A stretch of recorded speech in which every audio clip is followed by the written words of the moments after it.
Hey, what's up? Welcome to the Minds Panel Show. And today's topic is anarchism and the non-violent principle. We have a pretty packed panel today. We have Lee Travis on. Uh, we have Gus Spiders, and we have House of Gangster. And then we have actually the one that brought up this topic, and we finally have her, the great debater of minds, Boomeister. How are you? Hello. I am fantastic. Thank you for having me on. How are Yeah, you? How are you doing? doing good. I've been like following your late night debate questions since I started mine. So I was like, oh, we got to get her on to Oh, discuss the topic. thank you. Yeah. Yeah, So those are fun. yeah, we'll start it off for us. Basically, outline what is anarchism, the nonviolent principle, and then we'll go from there and we'll get everybody's opinion on it. Okay, great. Yeah, for me, I personally think anarchism is any person who lives by, to the best of their ability, interacting in an only nonviolent and voluntary way with everyone else, whether they're acting as a person, a corporation, or a government. I know a lot of people in Anarchy tend to be like, no governments, get rid of anyone in control all the time, but that takes away from the voluntary choice of people who like living in communities. So that's why I leave that in there. Just a little background, my parents were hippies, so I was actually raised in like a hippie, kind of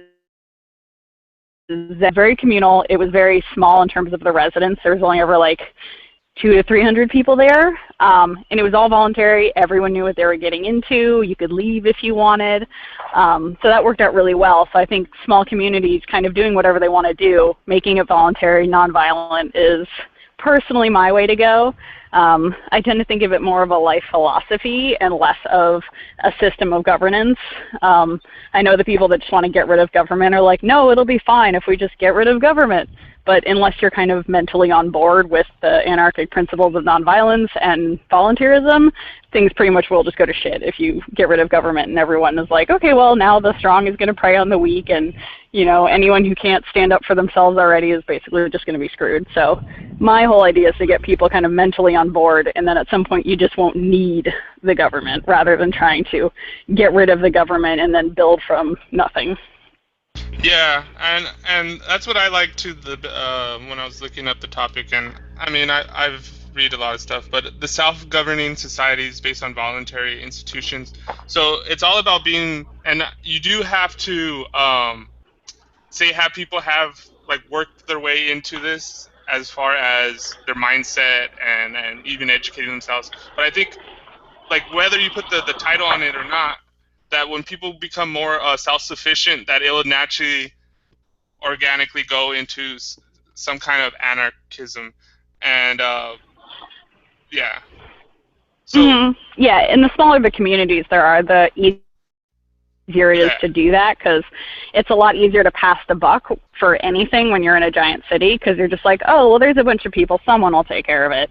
But if you're in a community with 200 to 300 people, you kind of all have to work together to figure shit out, and having one person in charge dictating doesn't really work so much, because you all know each other, you all know what you want, you all know what you need, and it's almost easier to work as a group and to do things on, force your 200 people to all do one thing.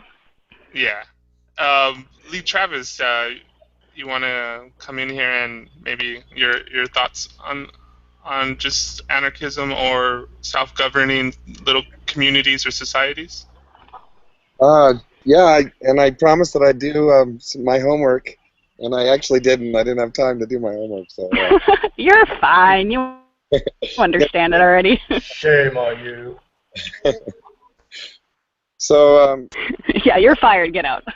my take on anarchy has it has gone through a continuous evolution, and the more I look at anarchy and understand what anarchy is, the more I realize, wow, we actually already live in anarchy, and everyone is already self-governed, and it seems like we have these masters, but we've all volunteered for those masters, and if you get your mind frame out of that whole thing, then you realize, wow, we if we don't have masters, then we are self-governed, and we're already living in anarchy. So So the thing that we need to try to decide and figure out now is where to go from here, I think. Anyway, I got a lot more to say on it, but I want to hear everybody else go. Yeah.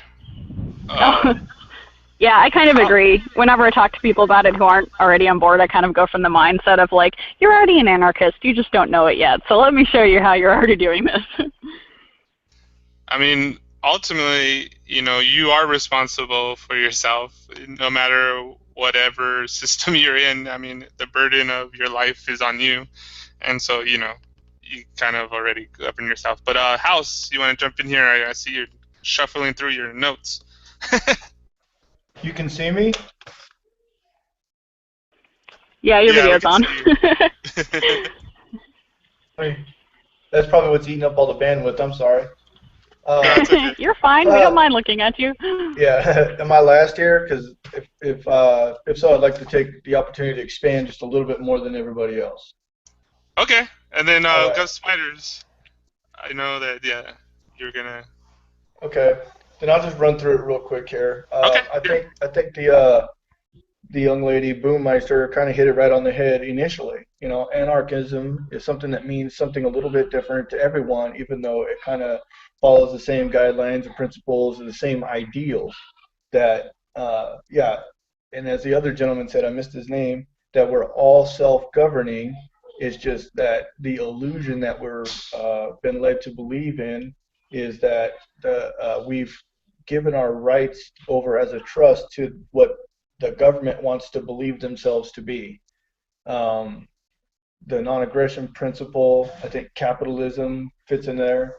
Um, the and the to me, one of the cornerstones of anarchism would be the principle or the idea of self-ownership, that your labor, your property, your family, your decisions are your rights. And when I say rights, whenever you exercise a right, you also have a responsibility. And anytime you have a responsibility, it's a right as well, the reciprocal.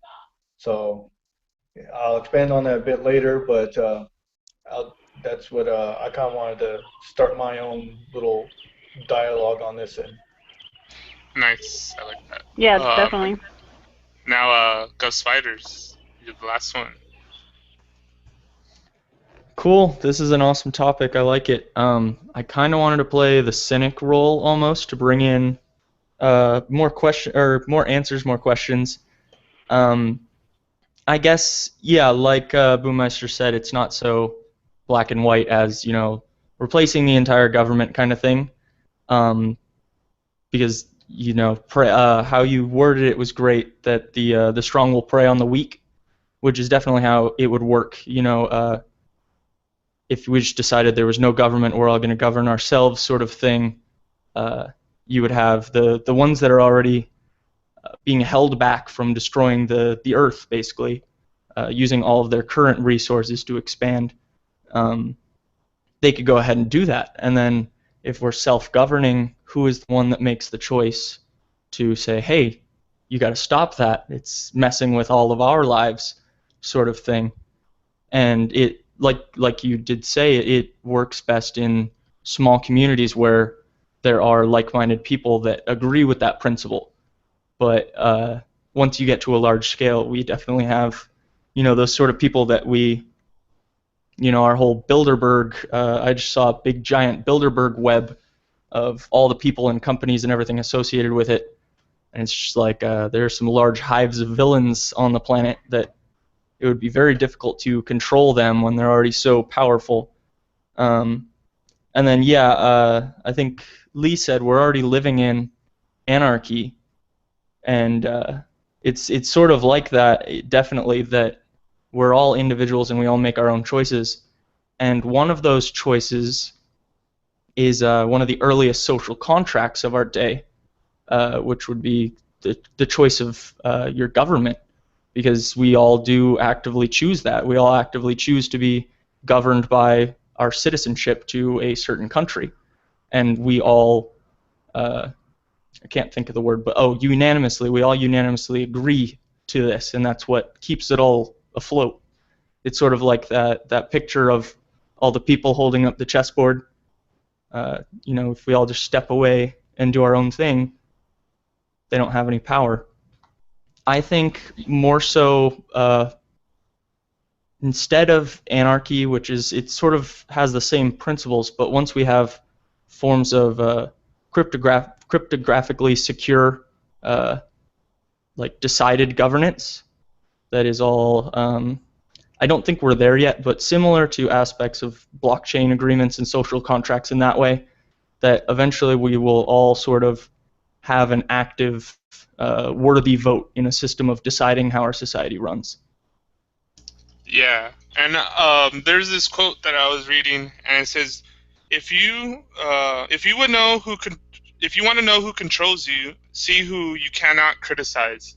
And I think this kind of goes into this whole thing of language. I mean, for majority of the people, when they hear kind of like anarchy or anarchism, they think of like this cartoon of someone throwing a mock cocktail at a protest or a rally, and there's all these words that kind of have, like, you go into 1984, that have double speak, you know what I mean?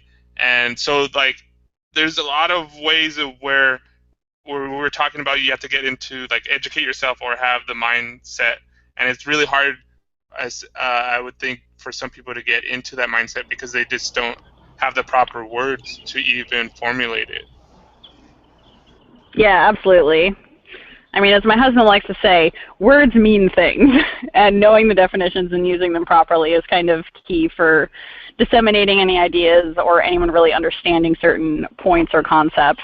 And yeah, I run into that a lot. Like, I try not to say I'm an anarchist out loud to general people, just because then I have to completely undo everything that they're thinking about it that has absolutely nothing to do with what it is. So I tend to just approach it by just kind of saying concepts to people and just having them agree because they make sense. And then later being like, hey, by the way, you're an anarchist, which always makes people laugh. So I'm completely on board with words need to be defined and used properly. Yeah. That's definitely a big thing. And I liked what Gus Spiders was saying, and this is kind of like my thinking as well. And I think, and I like what you said about kind of having it work at a local level, as in the small communities, or kind of like do it yourself. But what's happening in the technology where it's being decentralized, or there's a whole movement about decentralizing, like the DAO, decentralized autonomous organization, or they have decentralized conglomerates where they're building yeah, I'm super pro those. Yeah, so basically it's a do-it-yourself governance. So you could go and band with a couple people, and then you could write smart contracts and agree on certain things with yourself, and then you have this non-authority entity facilitate that. And this is kind of like, I think me and Lee have talked about this on the Infinite Imaginarium show, but kind of going back, I liked that they use DAO for the decentralized autonomous organization, as in like the Tao Te Ching, the natural flow of things, because I think nature itself works. There's no hierarchy. There's no like central authority. It's kind of anarchistic the way it organizes itself, and it's except it's not really pro nonviolence. Nature is pretty brutal, but in general, yes, I agree. Yeah. But it's not like brutal without like not brutal on purpose. Yeah, it just that's how the brutality maintains the balance. Yeah. Lion chases down and eats the weak antelope as opposed to the strong ones. And it strengthens the system or the herd in that sense. Yeah, I mean, I agree with the natural flow of things, but... Yeah, but I think... I certainly wouldn't want a lion coming and eating me just to be balanced. You just have to be faster than the other guy. Yeah. But I think we should... I know, aggress upon the weak. Yeah, we have these beautiful minds that we have like hacked into consciousness in a sense, and we have been not fully using the power of that. I mean, we could basically design reality, and we haven't fully grasped that concept yet. Exactly. And I think this is where Lee, you want to say where we could push it towards, right, Lee? Sorry, that was my mic. Yeah, and I've got, every day that goes by, my take on this whole thing is developing further and further. It's evolving. So, if I tell you something today, I might tell you something different tomorrow. That's fine. Yeah, one thing I want to bring up is the history of things, and anybody can go down to their local history museum and start to discover the local history of where they live. I don't know how it is in most other countries, but in the United States, there's a pretty good, usually a museum in just about any town, and you can go and you can start to look at old pictures, and a lot of the evidence that's left in these history museums are, original evidence. So you can begin, regardless of the story that you may read in a pamphlet, you can begin to build a story if you're a halfway intelligent human being. In the town that I live in, Durango, Colorado, which is an old mining town, it's got 200 years of history. Some of the original gold that was mined for the U.S. Treasury was mined right out of these mountains. The little boy and big boy that supposedly blew up Hiroshima was supposedly mined right out of these mountains.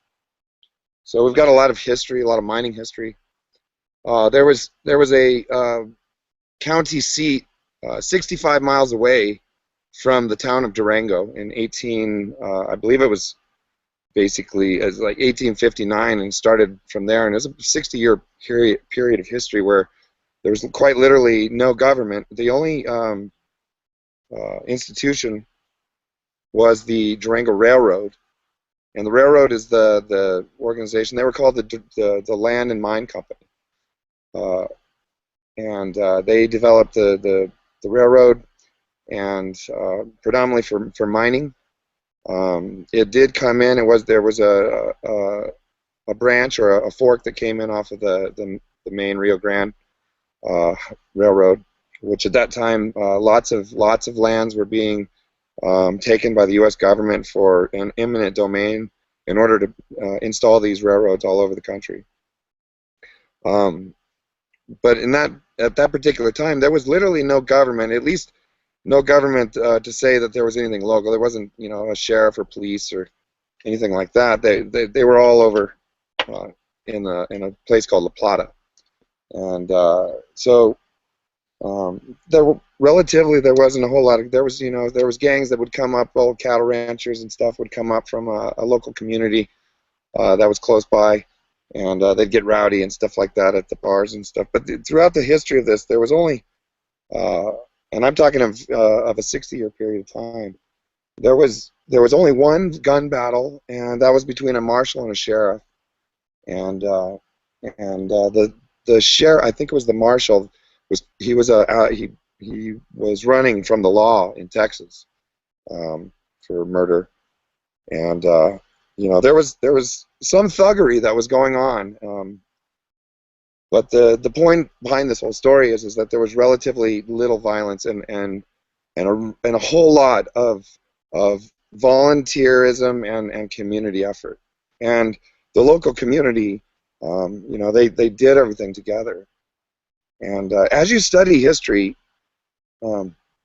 it's a much different picture than the Old West that we see on movies today. And so I think that the one thing that we really kind of need to consider when we do start to understand what self-governance is, how we can all sort of build things together, we have to go back how this country was built, at least by the white man. I'm not talking about the people that were murdered and slaughtered and drove off this land before they came. But as far as those periods and the communities and towns and cities that built up around those times, there was basically, in the Wild West here, relatively zero, in most cases, government. When the government came in, it caused a lot of problems. And you can see all those different problems throughout over the years through the history. But eventually those problems got worked out.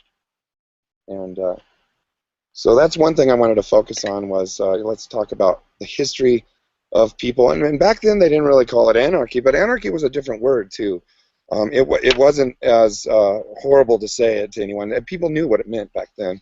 And it's been through the newspeak of the current world that we live in that's sort of driven that word into the dark ages. But you know, people like Thomas Paine, that I constantly refer to, was an anarchist, and they understood that our liberty was, you know, you had to be vigilant for it. Otherwise, no one would have liberty ever. And so a lot of it has to do with the definite concepts of the building of this country. And if those folks that were there to write those common sense scriptures, if you will, if they weren't there, we would most certainly be living in tyranny now. They put in some of the safeguards that we enjoy now, which are deteriorating on a daily basis. So, but I've got a lot more to talk about how the future, like what you're probing me into, where do we go from where we're at now? I think that one thing we need to do is we need to look back in the past, not to dwell in history or anything, or be in the past, not be living in the now. But the fact is we got here from somewhere, and we need to know where we came from in order to know where we need to go from, or how we got here, so we can, you know, obviously put the whole story, the picture together. And it's really about making a picture of how we work together or how we've done it in the past, so we can learn from those mistakes and also carry on with the things that works, because there's a lot of things that we're dropping now or have dropped as a society that worked back then. But it does have to do with this decentralization thing. It's over the next 5 years. It'll be very interesting. I happen to be working on several projects, and I'm involved with other people in a monetary investment way. But these things, you know, will never really come about on their own. You know, it's a matter of everyone coming together to build these things. And I think that you know, the idea of the city and everyone's a specialist, you know, and everyone is in a symbiotic relationship. Well, that's all a great idea, but in practice, it doesn't work. So that's why we're all having to go to the drawing board and figure out, you know, what is anarchism, what is voluntarism, what is democracy, and does it work? So I'll let the ball go to someone.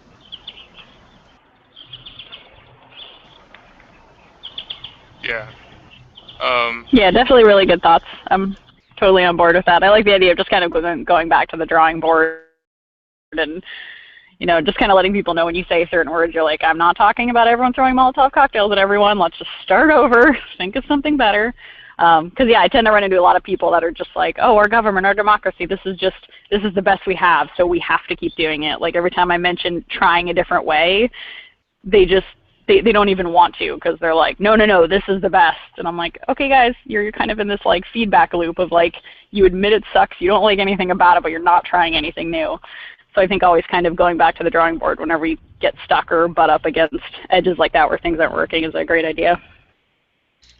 Yeah, and I think what Lee was kind of saying too is that we've been cut off from an inaccurate history or past, and that's what's kind of led us to saying getting distorted of our history, distortion of words.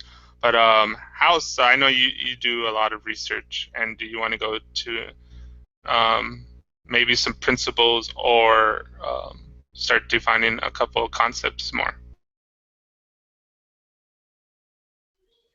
Absolutely. All right.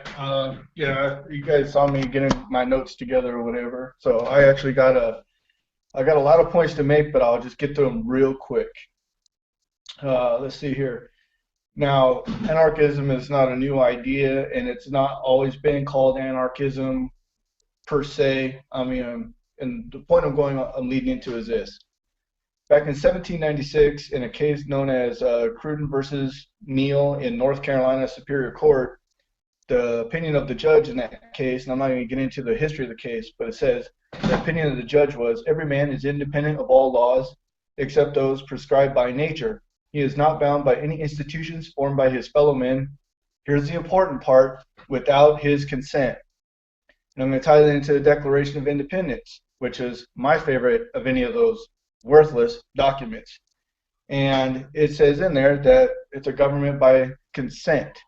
So if nobody consented to being governed, well, then the voluntarist portion of belonging to any political body dissipates. It evaporates. It's gone. It's defunct. It's illegitimate. And then another thing that I kind of wanted to get into on that is something that anarchism is, and it's a system of self-government, but it's within, like Boomeister said, a community, and communities are governed by, I don't know, wait, I want to take that word back. Moderated. Can we use moderated? By laws of customs and traditions. And over time, customs and traditions within any group, no matter how big or small, from your own family to your town to your state, what have you, if it's going to be a state, change over time. Watching Little House on the Prairie, I know, make fun, but the oldest Ingalls daughter, the oldest Ingalls daughter got engaged to be married at 13 and was to be married when she was 15.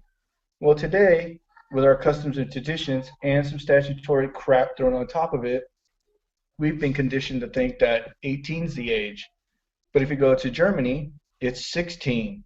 I think Bulgaria is 14. And I read somewhere, but I can't vet it right now, that and it's really crazy. It's really crazy is Delaware, and the age of 7 comes up, and I can't relate it directly, but that's weird to me.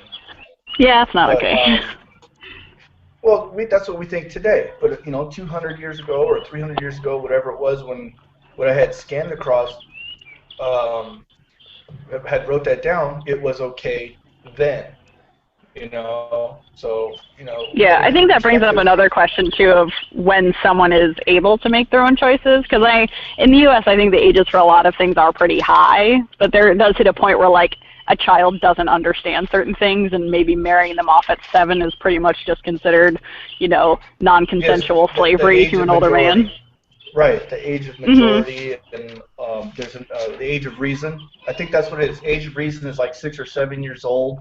And I think that's maybe been the tie-in to that. I'm not advocating it. It's kind of just out there. And I'm going to skip a couple pages here real quick. Page 44, what was I going on that?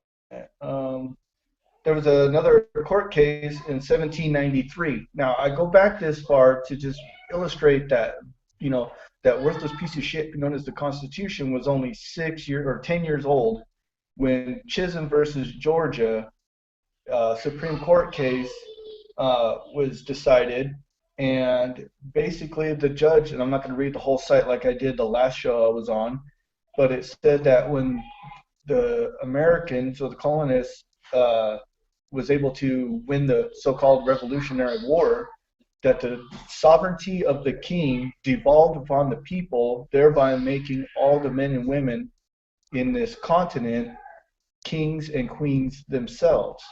Okay? And I don't want to go off on some sovereign citizen media tangent, And that's another thing, like you were saying about the word anarchism. It's been corrupted by politicians, the media, and what Hollywood portrays. And it's really none of those things that we see, in Hollywood or, like you said, the Molotov cocktail. That's such a brilliant kind of word picture or what have you on, how anarchism is portrayed in order to kind of smear the word. And as far as the social contract thing, I never signed one. And if anybody's got my signature on that, please tear that up and burn it. But yeah, I hate that phrase. Yeah, I think. Yeah, it was social contract because you were born. Right. I think what's meant there is what I touched on earlier, is that you're bound by the customs and traditions of your group. Like my son, my little 4-year-old son, there's things that I don't allow him to do that his cousins do. You know what I'm saying? Because he's my son, so he follows my law. You know, not saying that what my brothers or sister or whatever do with their kids is wrong. It's just right for their kids. You know. Um, Yeah, it's very dependent on the individual, which is kind of the point. Exactly. And like you had said earlier, you know, the thing about the anarchism is it's kind of dependent on who's saying it, you know, because I certainly have my own views on what anarchism is and what anarchism isn't, you know, and pretty much like in the beginning of the show, it was laid out, it's based upon the, you know, the non-aggression principle, you know, and voluntarism, and, you know, the one that's important to me on that is the concept of self-ownership, you know. And if one more court case, and then I'll turn it over. People versus Herkheimer. I don't have the year. And it says, people or the sovereign are not bound by the general word in statutes restricted of a prerogative right. Big fancy word for saying something that's given to you by the government. Title or interest unless expressly named. And, you know, people want to say, oh, you got these constitutional rights. No, you don't.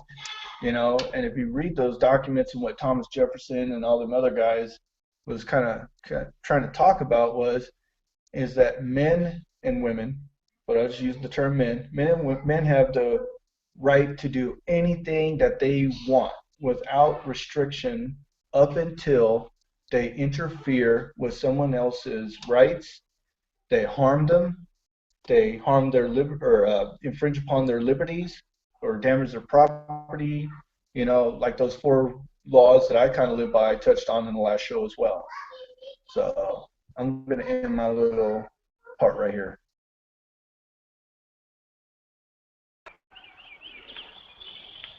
That's awesome. Yeah, I really like when people bring up specific definitions and timelines and sources.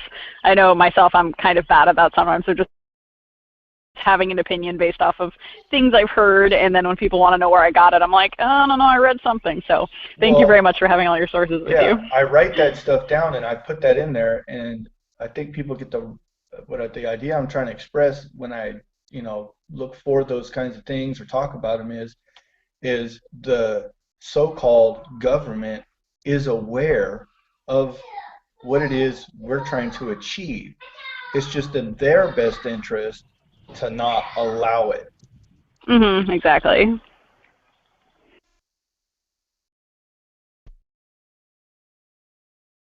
Because Spiders, do you have anything to add or anything you want to bring up? I guess I can't really go off of that was a whole lot of really good definitions. Yeah, I really like having, you know, sources and information on hand. I'm trying to build up a large media storage base again of where I keep all my archive stuff, but it takes a while to build up. I guess the only thing I can really think of going down to square one, kind of anarchism as a governing factor, is that if a population of people is not already governed, there's always going to be a larger player trying to rule them by force. And I mean, I suppose that people can properly organize to defend themselves like that. It might be a little more difficult, but it can be done. But there will always be a force that says, oh, those people aren't governed. They need to be governed by somebody. Let's go in there and save them, kind of a thing. Yeah, I actually just saw, I don't know if anybody watches the crash courses on YouTube.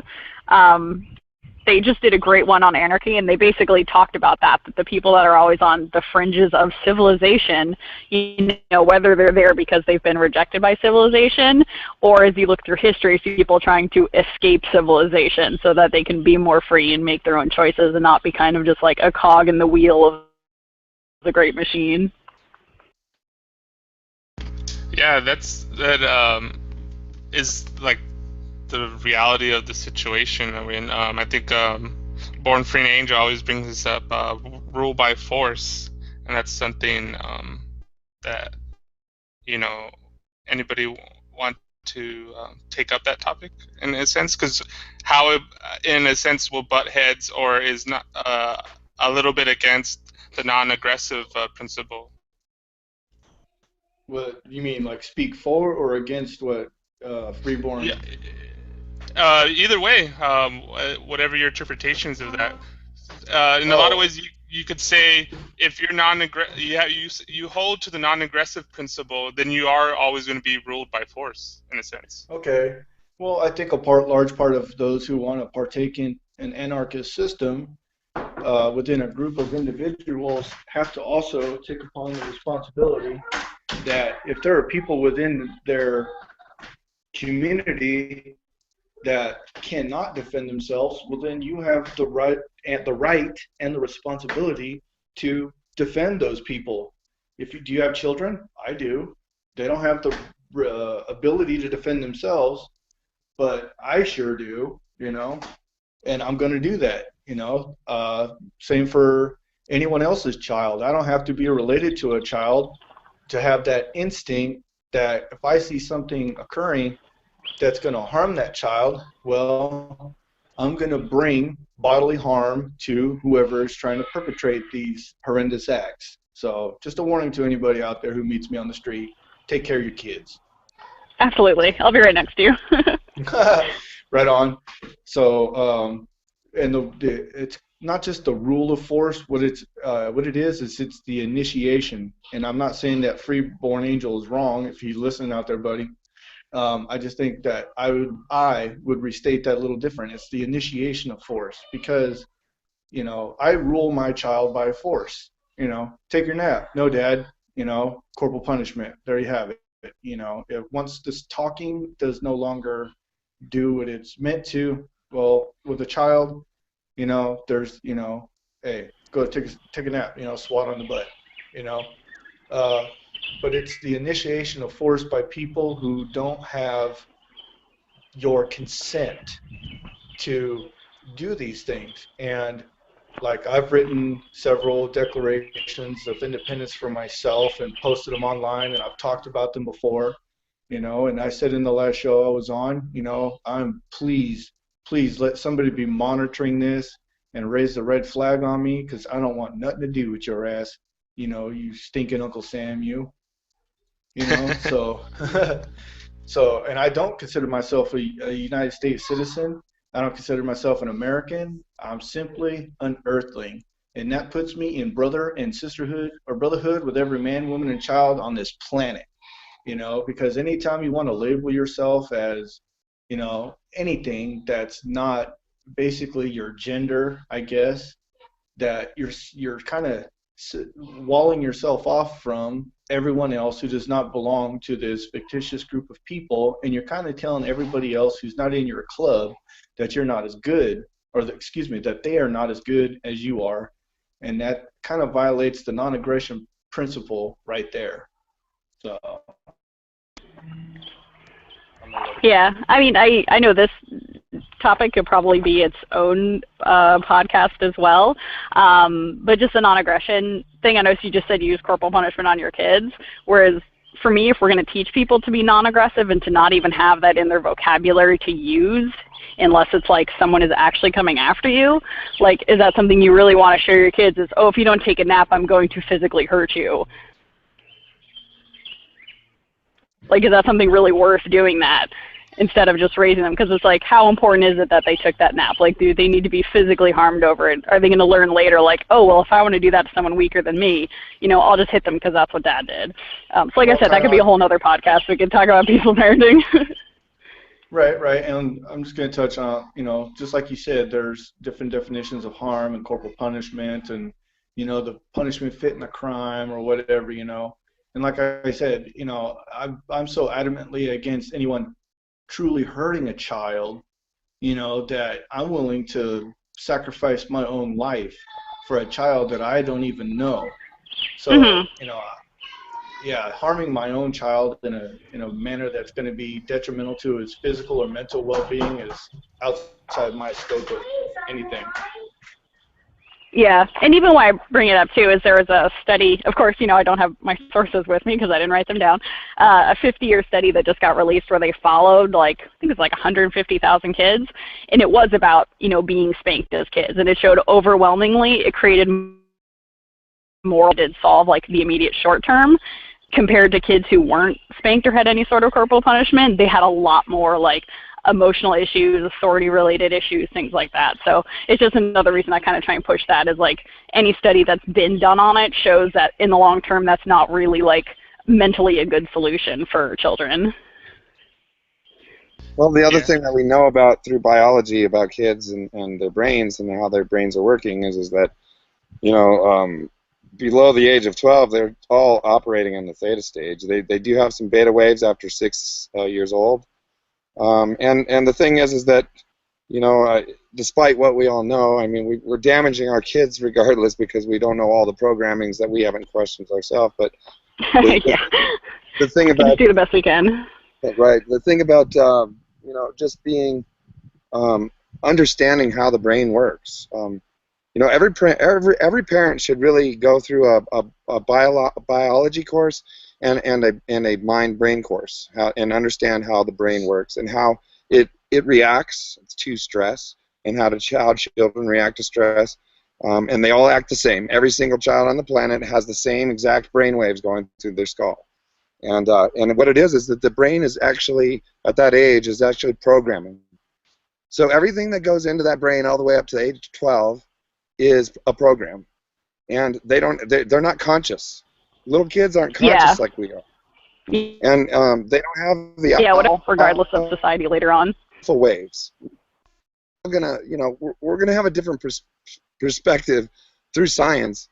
I'm not saying silence is the religion we necessarily need to subscribe to all the time, but for this particular issue and how we understand how children or even adults deal with stress, and what the best environment is for that programming, the subconscious, to get children to do whatever. A lot of times we as adults, and I'll say, I've got kids. I've fucked up everything there is to fuck up, and mainly because my mom fucked up everything that there was to fuck up. So and part of our evolution is that we recognize those things and we change those things so that over time, generational time, those things will change for the better, and they have over the last 300-400 years, because I mean society was a lot more disgusting than it is now for the general, I mean the kinds of things that went on in families behind closed doors and so on and so Absolutely. forth. Yeah, and I see that especially a lot with mine's parents is they're much more aware of what's happening with their kids and how they want to raise them, and understanding that someday they will be dead and their kids will be out in the world doing things, and they better not fuck them up. So it is nice to hear all of you kind of talking, just being aware that your children are going to go do things instead of being more center focused and, kids should be seen and not heard and all that kind of Victorian crap. Yeah, I mean, this is part of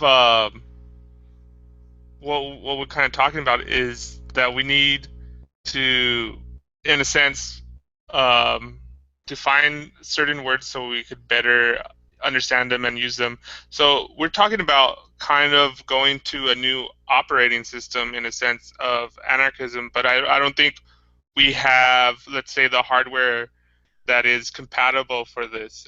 And so there's certain things of reprogramming ourselves and how we um, go about learning and thinking and changing ourselves. And I think, in a sense, if we have any hope, I think it's a pendulum. You just can't just one day switch off and say, oh, we don't need no government or whatever. Even though that on a whole, let's say, said government is bad, but it has set up a system that everybody's kind of fucked up in a sense, and to let those let it out like that would be kind of strange. Or I just think, even to when we kind of, in my opinion, it's about evolving and not revolution. So what that kind of means is that you you you organize yourself in such a manner of you prove yourself, say first the individual, then you have working relationships that are better than anything else that can be said made through institutions in the old world sense, and you keep on doing that, and as an example, it makes the other way of doing things obsolete, and then more people buy into it, and it grows organically. I don't know how long it would take, and so on and so forth with this. Exactly. Yeah, and that's kind of what I'm into. Because one thing that always turned me off when I hadn't really heard about anarchy or anything like that, it was always just everything was about a revolution and, you know, taking down our current system and blah. And throughout history, you see that happen. It's just part of the cycle. You know, you take down a government, a new one comes up, everyone loves it for 20 years, and then corruption sets in, and then it becomes a tyranny and blah, blah, blah. So I was like, I'm not really into this whole revolution, taking down everything, because it's just as bad, because you're just perpetuating the same thing. You're leaving a power vacuum. You're not actually like changing the hearts and minds of people. You're just switching hands of who's in control of those hearts and minds. So yeah, even if it takes a long time, in the long run it's better to just get everyone mentally on board with a better philosophy, and then you just kind of don't need that other stuff. So I totally agree with you on that. I think we're at a unique time in history when we have resources at our fingertips, or, you know, because that's where our cell phones are, little mini computers that allow instant transmission of information, you know, the wealth of, you know, information going back to who knows how far. I like to use the library at Alexandria as the kind of like the beginning of our knowledge, because everything before them was kind of destroyed, but with some exceptions, but you know, to where we've got a chance to everybody to go back and, like, I don't know his name, was talking about, look into history and find out, okay, well, there were some successes in this type of self-government. There's a thing going on in Spain right now, and the Catalonians, I believe, are trying to reestablish their state of anarchism. I think there's some historical precedent there. Oh, that's awesome. I'll have to look that up. Yeah, I'm falling short on that one myself. I'm throwing it out there, so maybe somebody else and myself will kind of look into that one a little bit more. But to where I'm losing my train of thought here. We're at a unique time. We got all this information. We got instant transmission of information, our transportation, our medicine. Half of our medicine is better, to where, you know, we can make more informed choices, and we have informed consent of what we want to do with our lives, what kind of job you want to have, how you want to raise your kids, kind of house you want to live in, kind of food you want to eat, you know. So I think then I don't want to say I'm the progenitor of this.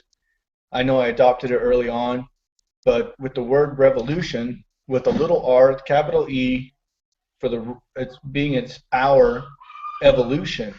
You know, the days of the torches and pitchforks is kind of left up to, I think that is what the system is trying to put us into a corner to try to provoke us into, to see, or to say, haha, see, told you you kids couldn't be left alone, because look what you've done. And then they're going to drop the final hammer on us. You know, they're kind of pushing us.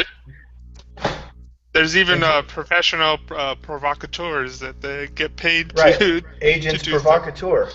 Yeah. Right. You know, how many cops have been caught throwing the Molotov cocktail? How many cops have been caught, you know, flipping the police car? How many cops have been caught? We had some of those problems in Seattle too. Right. So, and if you've got a system of governance or minders that are, you know, doing exactly what I'm kind of leading into is, you know, the government is trying to scare everyone off of the Second Amendment of, you know, there's no reason, like Obama, okay? Obama Lama Ding Dong, in one breath saying, hey, let's give automatic weapons to the Syrians so they can overthrow their unjust government. And then he turns to his other teleprompter and says, there's no reason why any American should have an automatic weapon. You know? Well, should the day come when MRAPs that like I used to work on come rolling down the street, you know, there's no reason for those things to be on American streets, that, you know, bad things are coming, and people have the right and the responsibility to protect their lives from whatever threat. So, you know, all right, I'm turned over. Yeah, that is very interesting. GovSpiders, anything about saying the speeding up of information or anything about what was said? Do you want to add?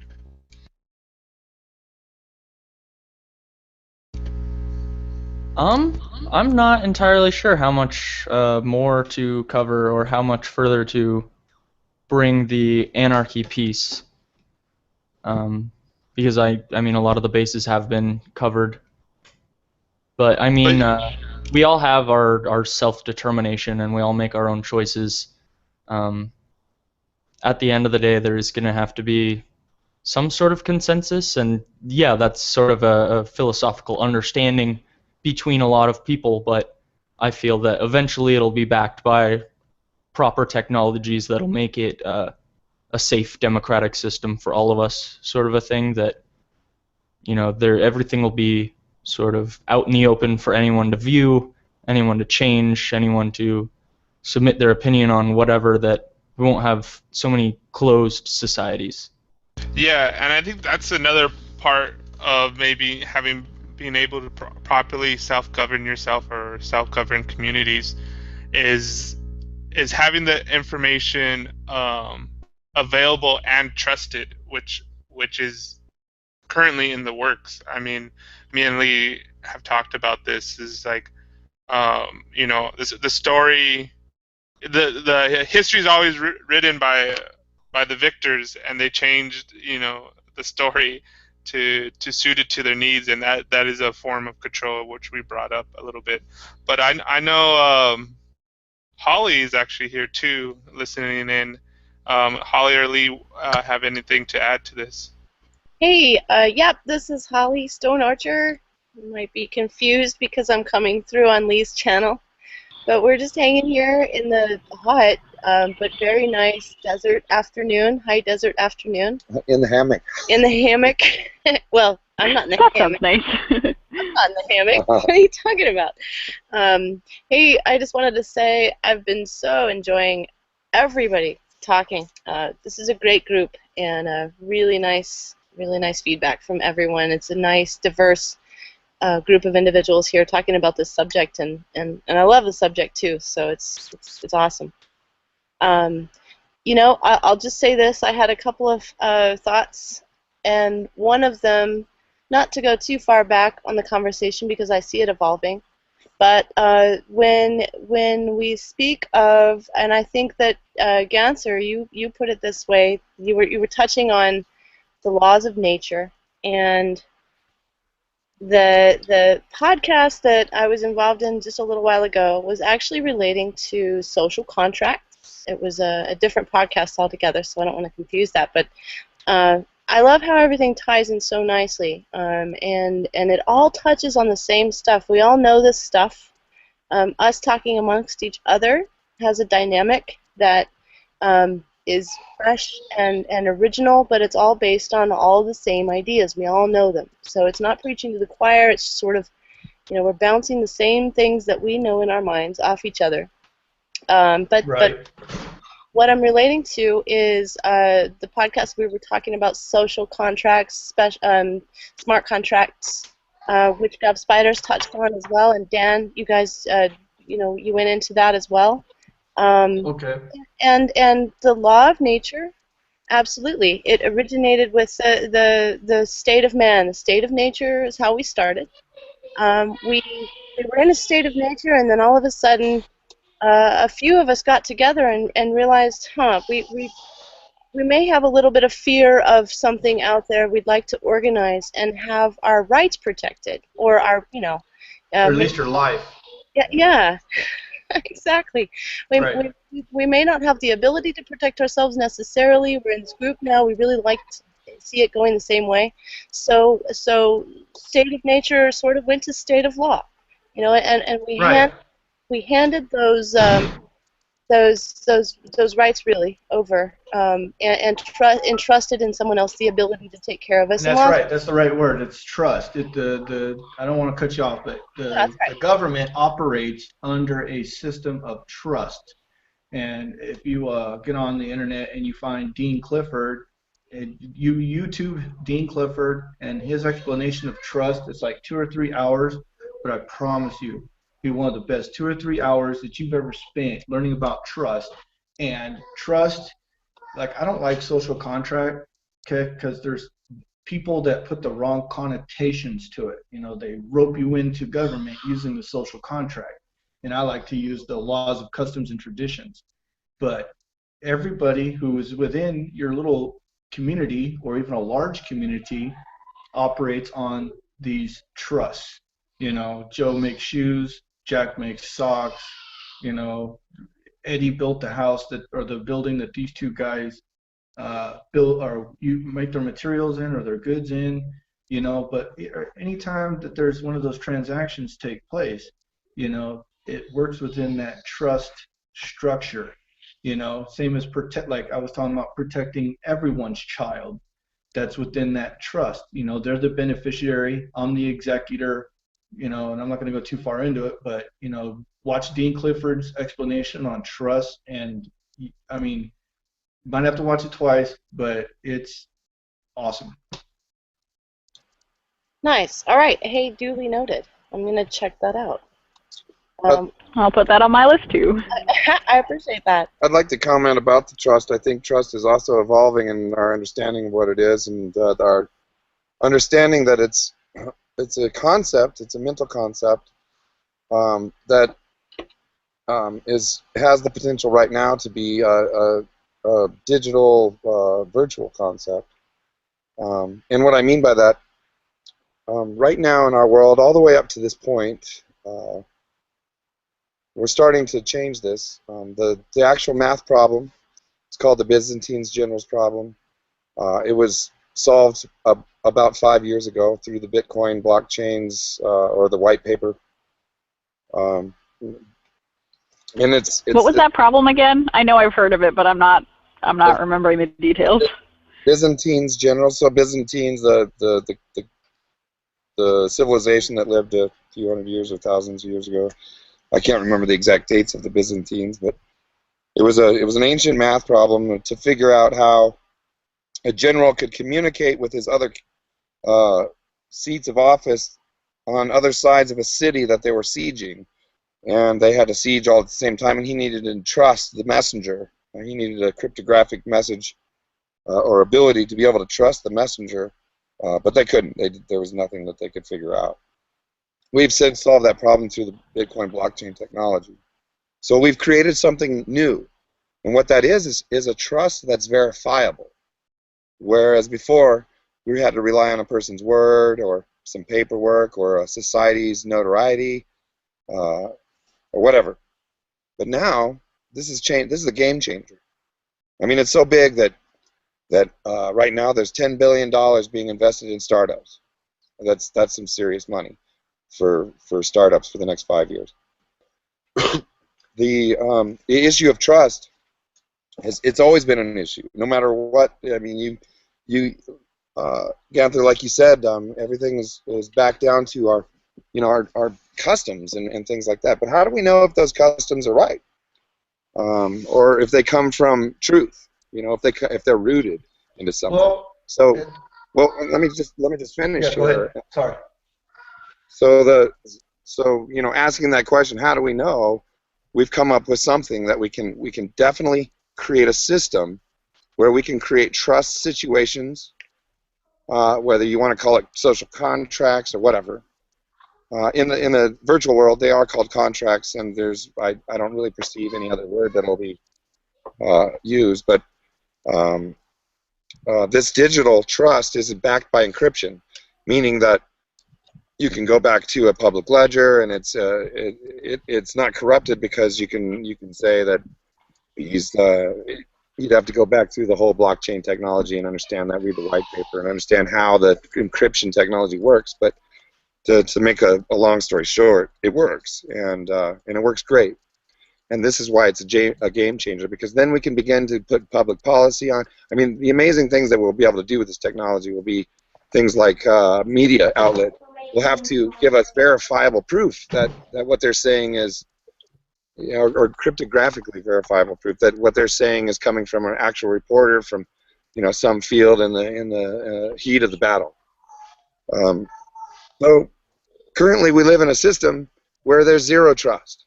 The politicians, the media outlets, anybody can say anything, anywhere, at any time, and it's not backed up with any kind of evidence whatsoever.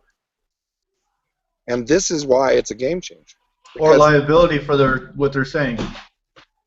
Exactly. There's no accountability for, I'll just be brief. Obama said, I knew what Obama was going to do the minute he opened his mouth when he was running for office, because everything he said, I just flipped it. And that's exactly what happened. And he's not going to be held accountable. Right. So, in the future, look in the future when we can set up these systems, and if you're not in a consensus system, and these systems this is a democratic consensus system, but it's not the kind of democracy where you've got two wolves and a sheep deciding what for dinner. And here's the thing about wolves and sheep. Even if you've got 10 sheep and 2 wolves, the wolves are still going to have the sheep for dinner. You know what I mean? So the whole point of democracy is fucked, because it rests in hearsay trust. And mob rule, those 51%, violating the rights of the 49. It's a nice pretty word for mob rule. So the consensus of a virtual world means that we're all obligated to this system, and we can't get out of it because of the encryption. We can't back out of it. So if you get into a contract with someone, you give them, say you got a contract to build a house, and the person that builds the house, everybody puts an escrow in. Everybody puts a consideration into the contract, and it's the truest form of contract that's ever existed on the planet because of this. If somebody fucks up and there's a breach of contract, the person that's injured will be guaranteed retribution. You see what I mean? Instead of where you got to go to a litigation, you got to hope that you got a good defense, and if you didn't say the right thing in your defense, then you're just fucked. And the current system doesn't really get to the bottom of the truth all the time. In fact, because they want a piece of the pie themselves. Right. So this new system is incredible for many, many, many reasons, and you can apply it to absolutely everything, including purchasing something from Walmart. That kind of a contract. Because then you could say, well, I purchased this thing, and there's so many exciting things that you say you purchased a piece of you purchased a product, and now that product is tied to you, and you sell it to someone else. Now that product's tied to, until it ends up into somebody throws it out their window driving down the road one day, right? Well, then somebody picks it up, and we can look at it, and there's cryptographic evidence, a whole chain of of stuff that says that the person that threw this place was this person. You see, and we can, and this stuff is happening everywhere, and it's what's going to happen if we don't all pay attention, and if we don't all get included into this, is we're not going to be included in it. And it's a scary proposition, and that's why I've over the last year or so I've been, in fact it's been 5 years. I created a company called, or not a company, but an organization called Durango Bitcoin to get locals interested in this stuff. And encryption is just one of my interests. Cryptography. The reason why we need it is because we can't trust one another. There is no trust. We're all liars because we're all speaking from a perspective that isn't in a consensus. It would be one thing if we were Borg, or even if we were the cells in our body, because the cells in our body are all privy to the same information. Even if you're the lowest form of cell in the human body, you still have the same packet of DNA and the same packet of information that every other, even the neuron cell in the brain is, right? And I love biology because you can learn everything in life, and even learn how to govern all people with the way biology works. And, Yeah, Lee. Just when you were talking right now, this thought popped into my head, and it was like moving from rule by force, but rule by proof. That that that what this is moving to is, that the proof of work and proof of stake, that you need to prove what you're saying is true in order to have, say, a working consensus or governing. So it's a rule by proof.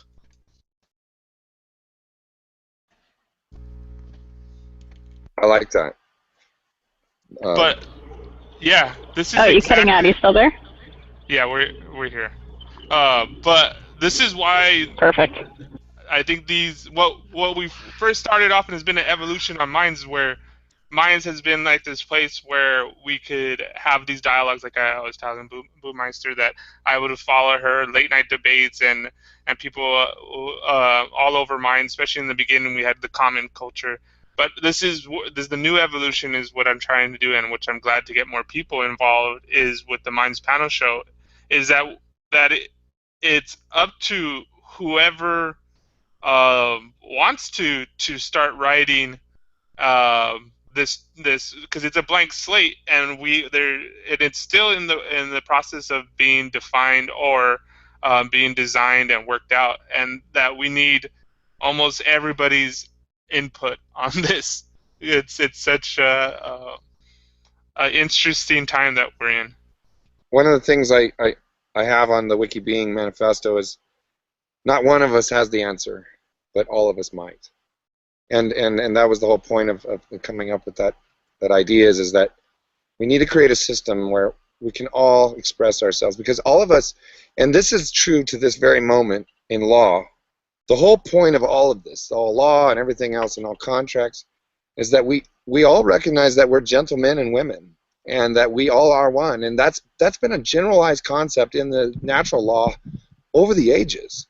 But somehow there's like this convoluted, and I can't understand how it gets switched into this mode, but every one of us, every single last person on this planet is guilty of this.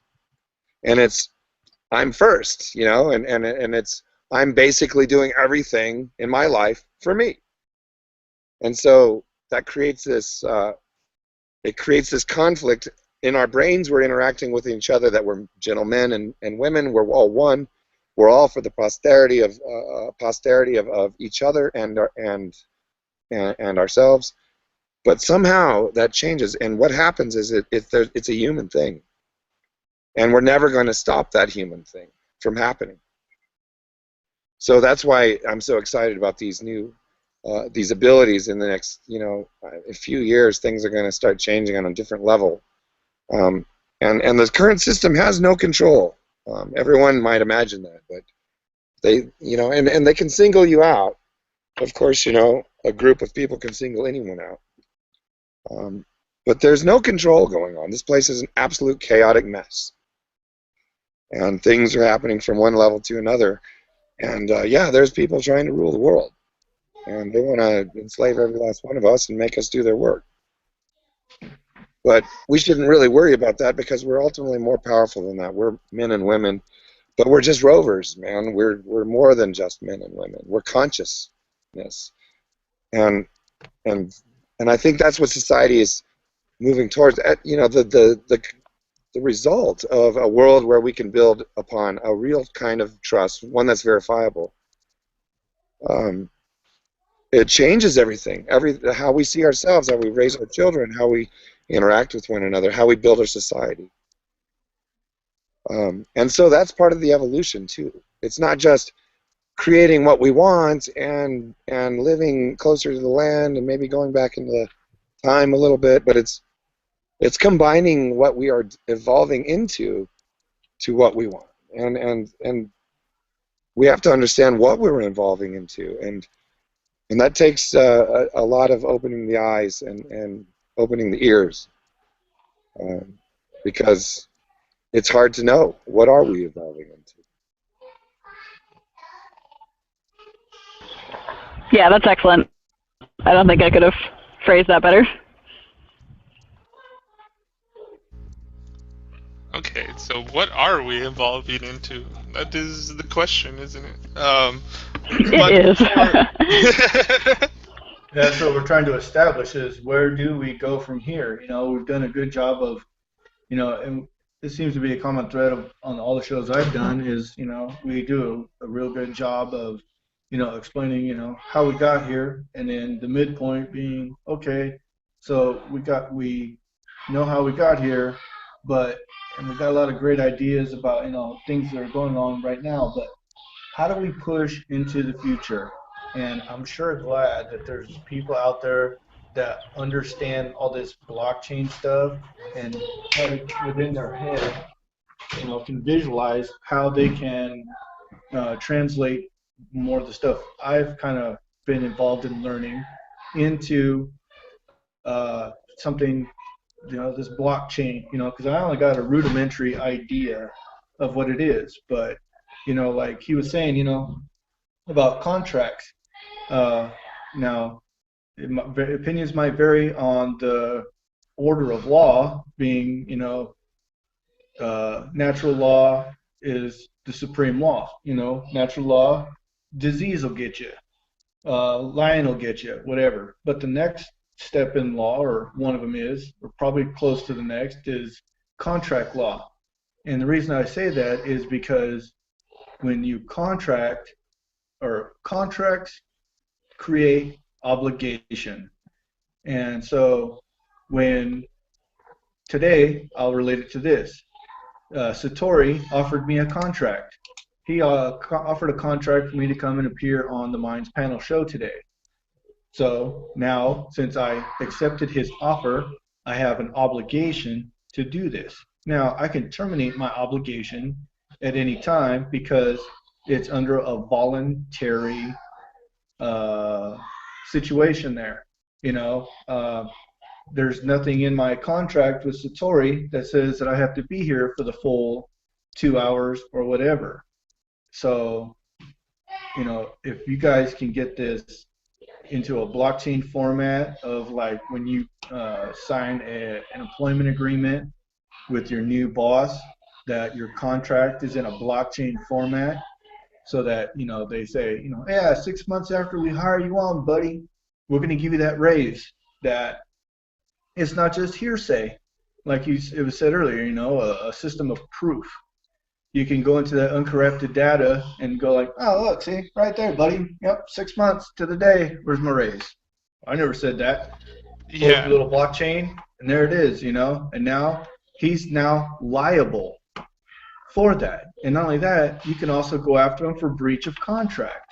And if you study contracts, you'll find that contracts are so abundant that you're not even aware that you're contracting when you do it. When you go to the grocery store, that's a voluntary association to enter into a contract with Safeway, Lucky's, Fry's, whatever, and they're trusting you to go into their establishment, scoop some groceries off the shelf, throw them in a shopping cart, and then go through their checkout and exchange, Federal Reserve notes for their goods, So, and that's a contract, and I can't remember, it's escaping me at the moment, the specific kind of contract, but, pure and simple, that's a contract. If you get on the road with your automobile, you're contracting with everybody else on the road that you're going to, behave yourself, or at least do what's within your power not to harm another person. Like blasting down the road at 100 miles an hour. Can you do that? Yes. Do you have the right to? Yes. But you also have the responsibility that, if you're out in the middle of Montana and there's nobody around, and the only person that you're going to hurt is yourself, or the only property you're going to damage is your own, go 100 miles an hour. But once you start, bringing other people to be involved, you have the right and the responsibility to, be mindful of other people and maybe slow it down to 80 or whatever, So there's a lot of ways to look at the contract, and that is probably another cornerstone of anarchism would be contracts, because if you want to live in a society where you're not gonna rely on some, monopolistic of force third-party institution, to enforce your rights upon someone else, to fulfill their obligations, then everybody's going to have to honor the contracts that they voluntarily enter into. And another thing about contracts is if you are forced into a contract, that absolves you of any liability ab initio from the beginning, from the start. It's a null contract because you can't be forced to perform in a contract against your will. That's slavery. And that's exactly what government is. And I got a whole long thing on that, but I'm not going to get into it right now. Yeah. Boomeister, you wanted to jump in? I did? I saw you unmute yourself. But Oh, sorry. I periodically would do that when I thought of saying something, but we're fine. I forgot what I was going to say. Yeah, I kind of wanted to just emphasize that thing what he was saying about how it's like an agreement, but we could form it into, say, like a contract just for the sake of this discussion. But exactly what you were saying is that, and the why I keep on having reaching out to you to come on to different shows, because as we're growing this relationship, I know what your interest is, but also to you. I remember when the first show you came on with John, and that was the first time we actually even talked, and we had a good. It was a good contract, and so I said, you know what, I want to do another show with you, and it kind of organically developed in this way. And same thing with Lee, same thing with Gov Spiders, and hopefully as we start moving forward too with Boomeister. And I think this is just organically work, and we have been in a organizing or in a system or a culture where it stalls natural progression by a lot. But anybody else want to add to this? I cut off Boomeister. You want to? Oh, I was just going to make a joke about telling Seattle drivers they can't drive 100 miles an hour. Try to tell For anyone who lives here, the traffic is atrocious, and there's major accidents like every other day. Yeah. That was all, though. Everyone's fantastic. I loved all the conversation. Okay, so also too, what I've been trying to do as we develop these shows is cut down our time, and we are going up against the hour and a half. So I want to go around the round table, and let's start off with Gov Spiders and just your impressions or any thoughts that came up that spoke to you or whatever you want to say. Here's your time to say it. You know what? It was my experience with this panel is that the entire idea has been presented a lot more realistically than I have ever anticipated or experienced. I've always seen individual anarchism as something that works perfectly fine, but then you speculate problems as you get onto a bigger and bigger scale. But it's a lot of the principles that really sort of stand out, the things that people engage in as themselves, versus deciding, oh yeah, it's total chaos. They're actually human principles decided behind it with other people and collaborators deciding how things work. So I mean, I think it's the term that, like we've said, that throws people off very far from the target. But it's been very productive in discussing all of this. Yeah, and I mean that's always kind of my take on it too. And what you were saying, and even the term chaos, like if you really go into, say, the mathematical chaos theory, what average people view as chaos is not the true real sense of chaos. Chaos, there's this elegant order to it, going to fractals and how things are organized in the physical world. But Lee Travis and Holly, you want to sum up something and speak your piece right now? Yeah, I'll let Stone Archer, go for it. Yeah, I think that my thought directly correlating to what we've said. First of all, Boomeister, it's awesome to hear your voice. I don't. It's great to meet you too. I was like, yay, another lady. Yeah. I do, in a way, feel like you're sort of a sister from a different mister. I do live in a way that I wasn't always that way. You know, I was very not that way when I was a kid. I wasn't brought up that way. But there was a point in my life when I decided I decided to be self-governing and basically told everybody else to F off. Yeah, if anything from history teaches us where we are today, however relevant or irrelevant it is, I love what you have to say. I love where you come from on that. I love how this conversation has just tied in so many ways. The evolution of this is so multifaceted, but I think that it gives everyone the opportunity to have a place to come into it. You know, whether you come from a fundamental place, well, we all come from a fundamental place of requiring that we have our own liberties, you know, that no one really has any rights, that we all just have the ability.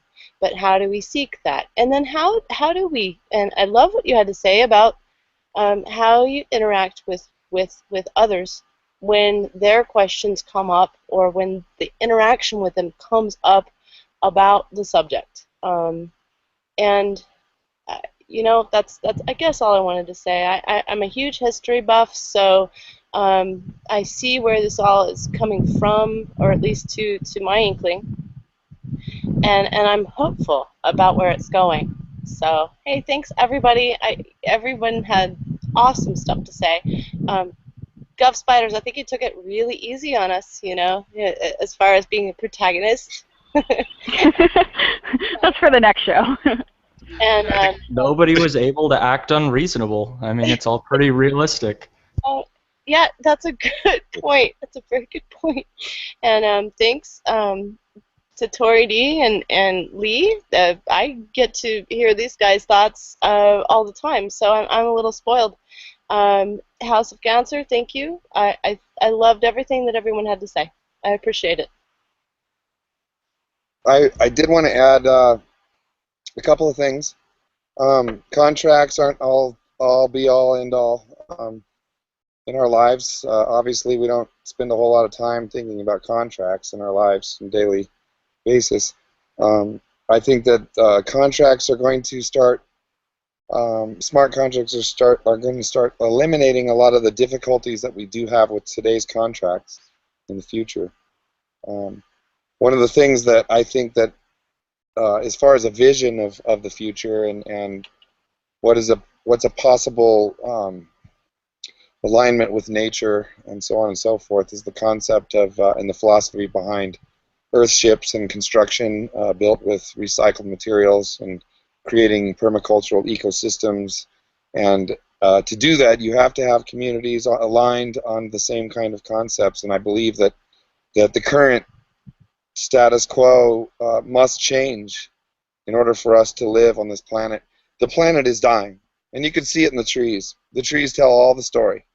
The trees can tell us that we are indeed being sprayed by chemtrails. All you got to do is cut a tree down and look at the rings and look at the evidence of chemicals that are being sprayed into those trees. See, the trees keep track of the years.